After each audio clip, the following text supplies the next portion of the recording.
aduasame no one ma so ne pa akiri ni nyina no ene se ne girlfriend a wane ne te ade akye akrana na awura no etena nanom se do a ne mpena ba mu ya meka na se mu dem ena sa ahometisemi esiyem awura ide ade Martha Wiafe wa mususu se wanya mfihia no be se aduono enom na ade akye ya abusua ene wone ehu asem no bi ekire mu se krana na wo mama ne nsa so pe na brego na agida baabi ye ma so brego na agida baabi emoja pram no so enye moja ketwa na no benada ya ena nsam ni siyem wa Atwima Nwabiagya kuropon no mu a anasa ne fa baabi afra ho Agogo-Kopaase etibra ba sa no wono ye ntantem ade ne kopie mo wa yaresabia na so wokodru ho no afofi antoata na odware abamom wura Martha etena nanom ense do amane abo akache ne nuaba ade nsam sei atoanim nokre me nuaba ne fre no Vic me wo ho around 12 nim obo mana boy ni su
etu hwe so ne adwadwo no anacha se wuraba ya wanya mfihia aduonu nom ya wonum chem sa de eche ye krana na ne boyfriend de mo na epanifo mo ani mu wawuda ho no na busua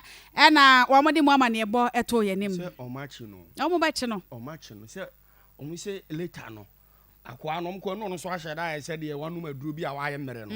tutimi se ebim se no pese ka wo yi ge no nyinsen ne ebim keka se na ge na ge ne nyam nti ase omu koso ane ade a eni se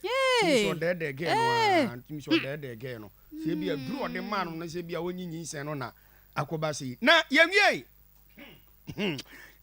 abusafo de attach ha no ano ode se we si Asante mantam ha enti ebe free mantam mu na yakọ wie nsam no